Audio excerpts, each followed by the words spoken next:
Sidang penonton yang saya kasih sekalian, dalam satu hadis Nabi SAW yang mulia, Nabi ada sebut kepada kita,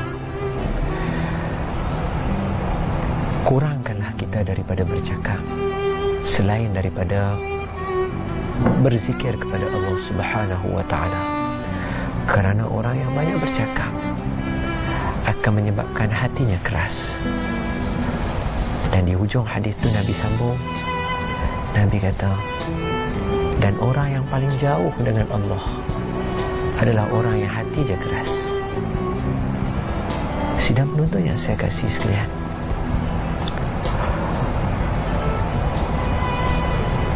dalam kehidupan kita, kita sebagai seorang ibu, ayah, bos, majikan, pekerja, rakan sekerja, kita tak lari daripada bercakap.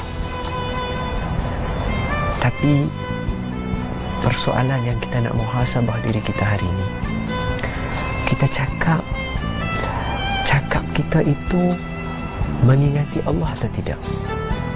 Bukan kita kena berzikir 24 jam. Kalau boleh buat begitu, bagus, Alhamdulillah. Tapi kita manusia biasa, kita kena sedar kita manusia biasa, kita tak boleh buat begitu. Jadi apa yang kita boleh buat ialah kita cakap seperti biasa. Tapi macam mana percakapan biasa kita itu nak dijadikan zikir mengingati Allah Subhanahu wa ta'ala? Contoh yang mudah saya boleh bawa, kita berbual, kita bersembang, ada tak sering-sering kali kita mengaitkan perbualan kita dengan Allah Subhanahu wa ta'ala? Kita mengatakan, Alhamdulillah kita berjaya buat, syukur Allah yang memudahkan segala urusan. Masya Allah. Itu adalah salah satu kalimah zikir. Dan sidang penonton, kalau kita sebut dalam perbualan kita berkaitan dengan makanan, contohnya, Masya Allah, sedap makanan ni, Allah bagi kita dapat rasa makanan ni. Tapi persoalan saya hari ini nak muhasabah kita. Hari ini bila kita cakap dengan kawan, kita cakap dengan majikan, kita cakap dengan rakan sekerja, kita cakap dengan ibu bapa kita, kita selit tak perkara-perkara yang boleh menyebabkan kita mengingati Allah Subhanahu wa ta'ala? Dan andai kata kalau kita cakap benda yang sia-sia, saya pesan diri saya pesan kita semua, kalau kita bercakap dengan percakapan kita dan kita yakin kita ni banyak cakap, banyak gelak yang sia-sia, ingat, ini pasport Nabi bagi clear, kita berpotensi jadi orang yang hati keras. Dia kalau hati keras, Nabi tak kata apa-apa, tak apa.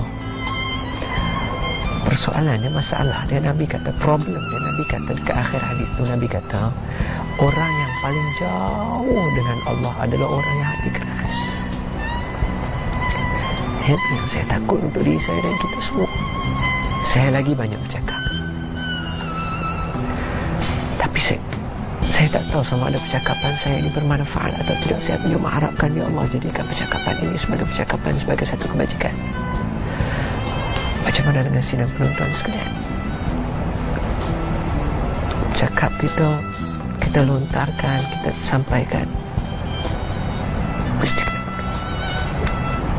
Cuba elakkan daripada kita gosip, cuba elakkan daripada kita mengata, cuba elakkan daripada kita mengumpat. Semua ini akan membuatkan hati kita keras. Dan orang hati keras, orang itu paling jauh dengan Allah Subhanahu wa ta'ala. Sedangkan kita sentiasa mengharapkan Allah dekat dengan kita. Untuk kita doa supaya Allah dengar. Ibu nak doa untuk anak, nak doa ibu makbul supaya anak berjaya. Anak nak doa agar ibu yang sudah pergi tidak disiksa oleh Allah Subhanahu wa ta'ala. Suami nak doa untuk kebahagiaan keluarga. Majikan nak doa untuk kesejahteraan company dia, syarikat dia. Jadi semua orang memerlukan doa. Jadi kita mengharapkan Allah dekat. Tapi macam mana Allah nak dekat dengan kita dalam keadaan hati kita keras? Kategori orang yang Allah nak dekat tak ada. Cuba kita renung sekejap. tanya diri kita, macam mana agak-agak kita nak buat untuk nak bagi jadi percakapan kita satu zikir yang sentiasa mengingati Allah Subhanahu wa ta'ala. Mulut kita mengeluarkan kata-kata, dia pasti menjadi saksi di akhirat kelak.